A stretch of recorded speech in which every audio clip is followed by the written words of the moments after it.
Hello everyone, welcome to our channel Akhila Satya's journey.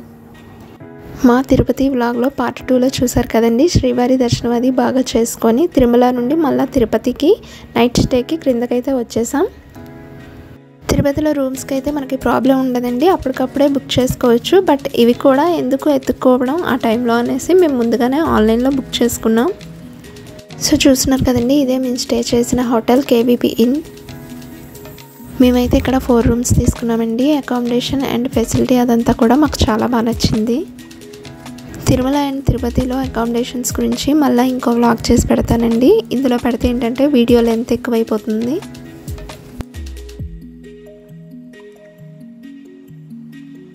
So మా తిరుపతి జర్నీలో ఇది మాకు డే 3. ఇప్పుడు మేము తిరుపతి లోకల్ టెంపుల్స్ ఉన్నాయి కదా కొన్ని, గోవిందరాజ టెంపుల్ అండ్ శ్రీనివాస మంగాపురం, ఇప్పుడు అవి విజిట్ చేయడానికి వెళ్తున్నాం.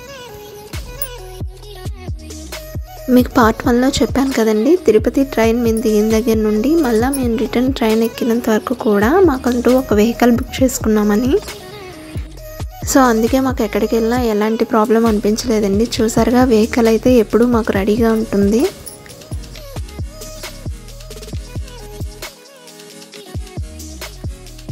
ఇప్పుడైతే మేము గోవిందరాజ స్వామి టెంపుల్కి వెళ్తున్నాం.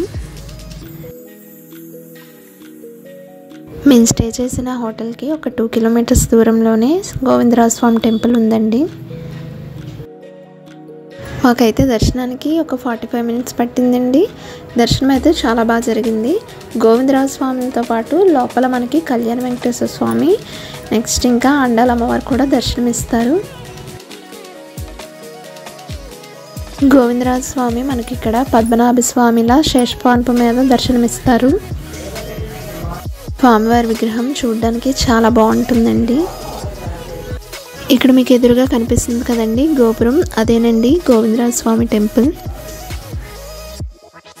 మనకి పక్కన కనిపించేదంతా పుష్కరిణి. పుష్కరిణిలో వాటర్ అయితే ఇప్పుడు లేవండి. మేము ఇక్కడ పార్కింగ్ ఏరియాలో ఇంకా వెహికల్ ఉంచేసి మేము అక్కడి నుంచి నడుచుకొని వెళ్ళిపోయాం.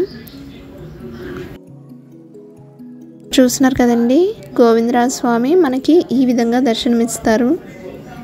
ఈ ఫోటో క్లిప్ వచ్చేసి అక్కడ టెంపుల్ దగ్గర ఫోటోగ్రాఫర్స్ ఉంటారు కదండి, వాళ్ళతో తీయించుకున్నాం. అక్కడ ఏదో కొంత షాపింగ్ చేసేసి ఇంకా శ్రీనివాస మంగాపురంకి వెళ్ళిపోయాం.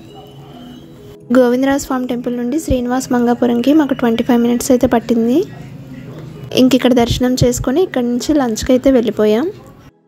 ఈ హోటల్ వచ్చేసి అడయార్ ఆనంద్ భవన్ అండి. ఇది మనకి పద్మావతి అమ్మవారి టెంపుల్ దగ్గరలో ఉంటుంది. ఇది ప్యూర్ వెజ్ హోటల్. మేమైతే మీల్స్ ఆర్డర్ చేసామండి. టేస్ట్ వరకు అయితే బాగుంది. లంచ్ అయిపోయిన తర్వాత ఇంక ఇక్కడ నుండి వెల్లూరు అయితే స్టార్ట్ అయిపోతామండి. కంటిన్యూస్ జర్నీల వల్ల కొంచెం స్ట్రెయిన్ అయ్యారు కదండి మా వాళ్ళంతా. ఇక్కడ లంచ్ అయిన తర్వాత ఈ జర్నీలో అలా సరదాగా కాసేపు న్యాప్ తీస్తున్నారు.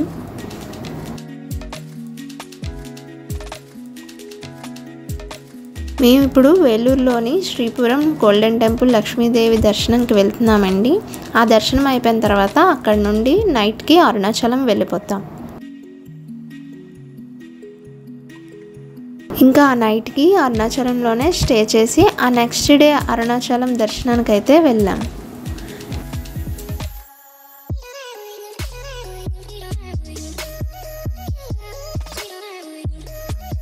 మనం వెల్లూరుకి వెళ్తున్నప్పుడు ఆన్ ది వేలో మనకి మధ్యలో ఒక 2 కిలోమీటర్స్ అలా లూప్ రోడ్ అనేది వస్తుంది.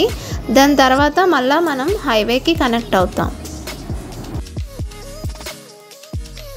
సో ఇక్కడ చూసారా, ఇక్కడ నుండి వేలూరు ఇంకా 16 కిలోమీటర్స్ ఉందని చూపిస్తుంది.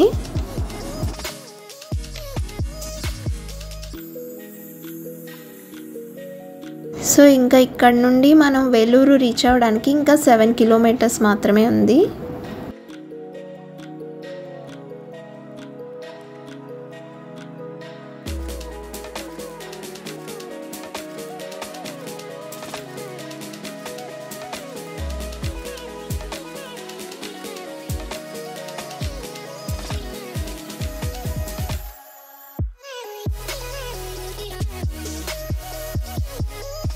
సో మాకు వేలూరు రీచ్ అయినప్పటికీ ఈవినింగ్ అయిపోయిందండి. ఇంకా వచ్చేసాం వేలూరుకి.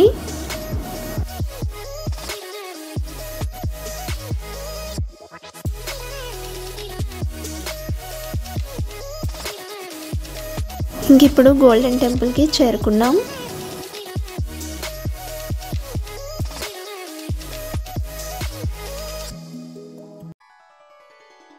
ఇదేనండి శ్రీపురం. మనకి టెంపుల్ ఎంట్రన్స్లో గోల్డెన్ ఆర్చ్ అనేది మనకి ఫస్ట్ కనిపిస్తుంది.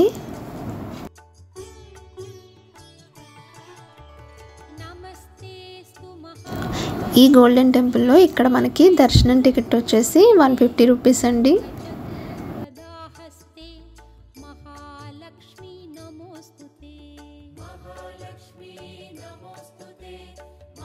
లోపలికి వెళ్ళాక ఇదిగో ఇలాగా ఎంట్రన్స్లోని ఒక స్క్రీన్ ఉంటుందండి. దానిపైన లోపల అమ్మవారికి జరిగే పూజలు అవి కూడా ఇక్కడ డిస్ప్లే చేస్తుంటారు. గోల్డెన్ టెంపుల్ ఎప్పుడు కూడా విజిటింగ్ మార్నింగ్ కన్నా ఈవినింగ్ టైమ్స్లో చాలా బాగుంటుందండి. మేము కూడా అలా ఈవినింగ్ టైం వెళ్ళేట్టుగానే ప్లాన్ చేసుకున్నాం.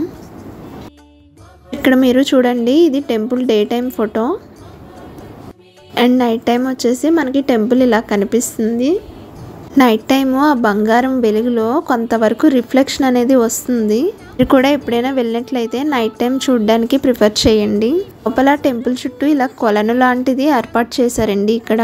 ఇందులో అందరూ లక్ష్మీదేవిని తలుచుకొని కాయిన్స్ వేస్తుంటారు.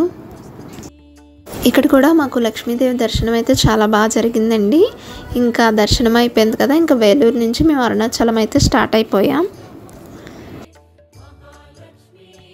కార్తీక మాసంలో అరుణాచలం వెళ్తున్నామండి. అసలు అయితే మేము చాలా హ్యాపీగా ఉన్నాం. ఎప్పుడూ ఎక్స్పెక్ట్ చేయలేదు ఇలాగ ఈ విధంగా కార్తీక మాసంలో మాకు అరుణాచలేశ్వరుడి దర్శనం అవుతుందని.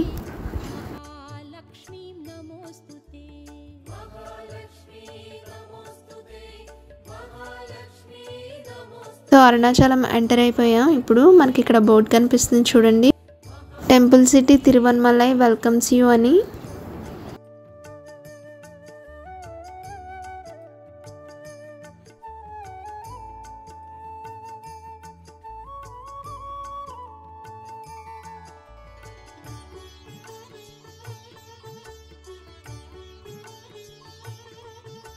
ఇక్కడ మీరు చూస్తున్నట్టయితే చాలామంది మనకి ఇక్కడ నడుస్తూ కనిపిస్తున్నారు కదండి. వీళ్ళంతా అరుణాచలం గిరి ప్రదక్షిణ చేస్తున్నారంట.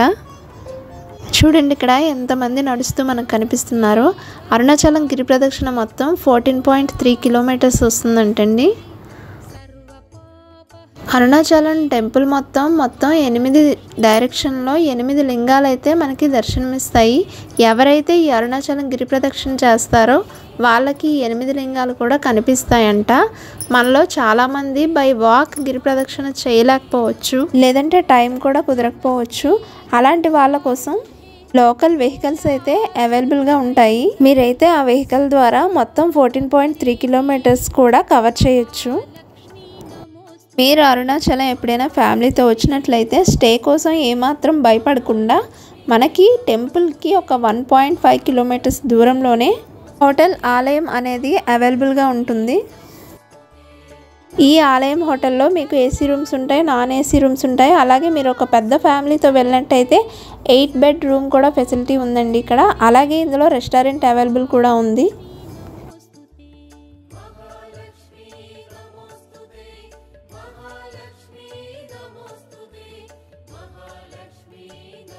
సో ఇంకా మా హోటల్ ఆలయం అయితే వచ్చేసింది. మేము ఇంక ఇక్కడే స్టే చేస్తాం. నెక్స్ట్ డే మార్నింగే మాకు అరుణాచలం దర్శనం ఉంది. సో ఇంతటితో ఈ డే 3 వ్లాగ్ అయితే కంప్లీట్ చేస్తున్నానండి. డే 4 వ్లాగ్తో మళ్ళీ కలుద్దాం. Until then bye bye. Thank you for watching.